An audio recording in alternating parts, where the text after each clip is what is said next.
So I think the moment there's not enough time for the student to learn a new technique, well, this is maybe a solution that is, well, the only solution possible, because the student did not learn how to do it in the bachelor or the master.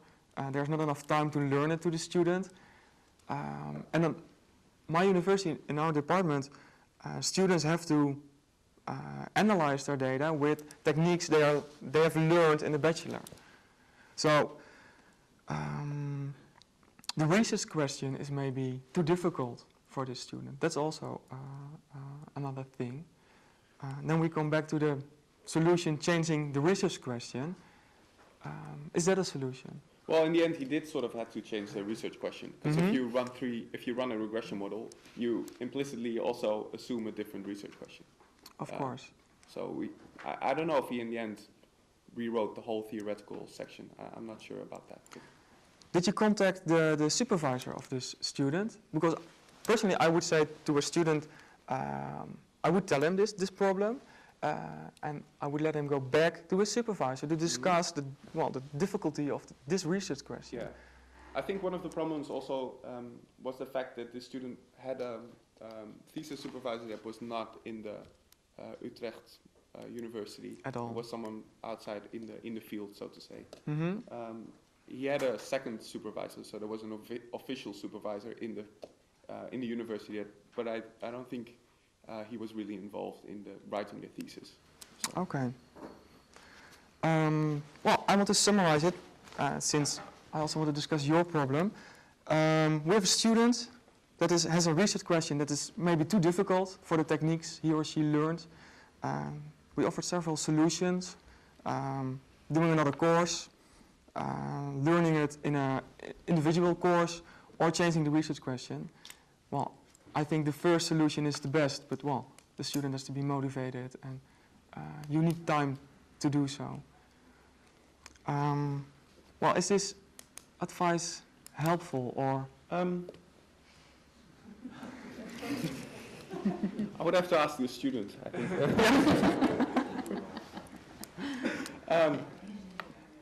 I don't know. I think it's always, in these kind of cases, there might not be one optimal solution. So that's for sure. It's choosing between different bad things. Yeah, bad solutions. Okay, I want to discuss your question, because you had a similar question, but then similar idea. This time it was a staff member from the faculty who is working on in the field of clinical psychology, and she's studying post-traumatic stress for a special group of soldiers that were sent on a mission. Mm-hmm. And there were 3 cohorts of soldiers, and she performed 3 tests on, she had 3 measurements on those soldiers, a pre-test and 2 post-tests.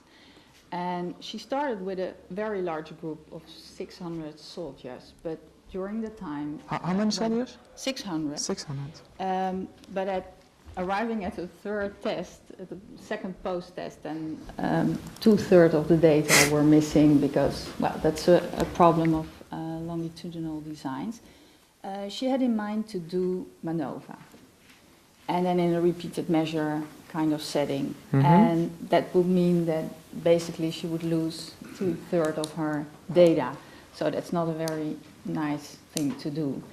And so I suggested to her to try multi-level modeling. Mm-hmm. So you can take the time points nested within the individuals, and then you can do the analysis on the data that you have, so you do not lose 2/3 of your data.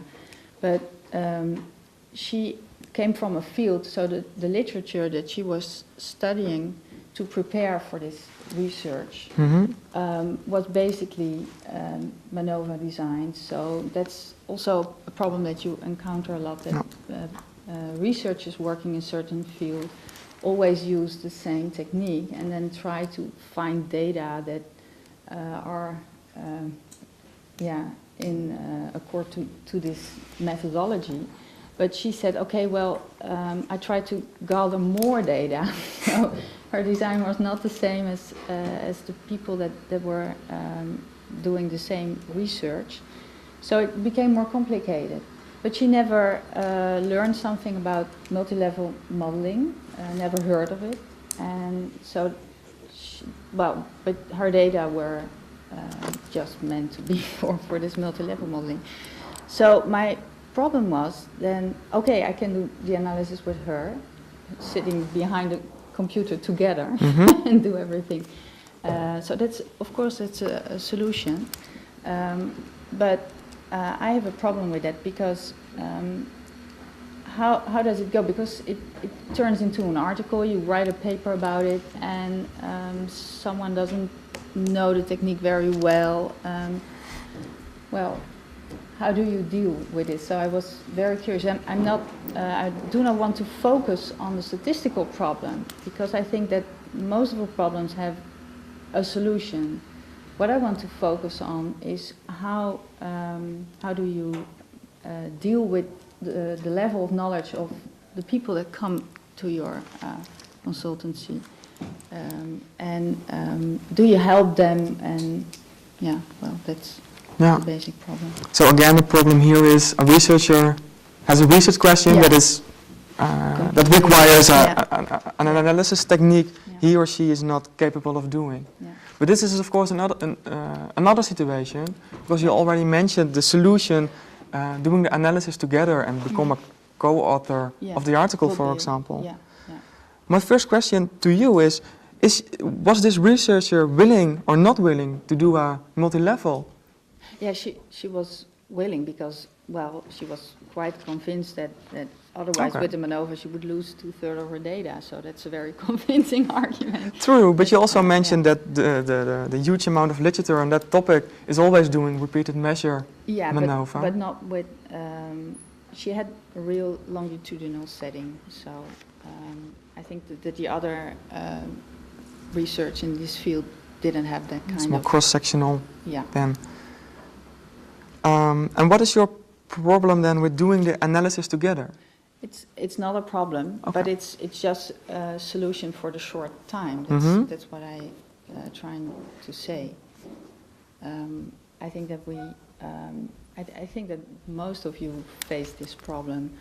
That's true. Maybe we have techniques that are so advanced that we have to do them ourselves, and so I think it's mostly maybe a philosophical issue. So how can we develop techniques that people can use in practice easily? Yeah. So if I understand it correctly, your main question is, does the researcher have to know their own analysis used in the results section? Because a very simple, easy solution is that you're doing the analysis, but then the researcher do not understand his or her own... Split up of...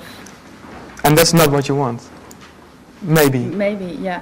Or you should be allowed as a consultant to be involved in the problem before the data are gathered, so that you can say, okay, if you have this set up, then I can predict that you will probably need to do multi-level modeling. So I would suggest to be part of the setup at the beginning of the research, and not at the end when the data are there and then we're faced with a problem. Yeah, that's true.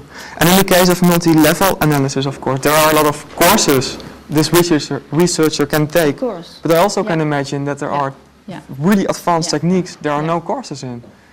Yeah. That's also a problem then.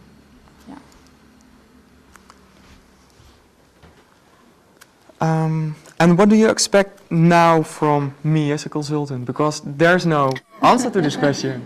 No, but I just would like to share your opinions and know how you deal with this problem. Okay, I think it's good to organize a discussion session with many more colleagues, because I think it's it's a good discussion. Well, I want to finalize our consultant this session.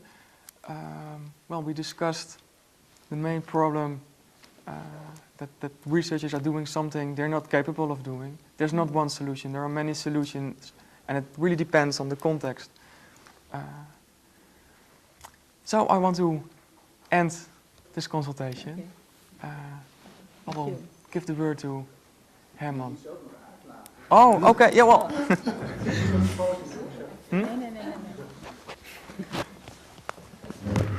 So, I wish you a good day. Thanks. Thanks for being here. See you.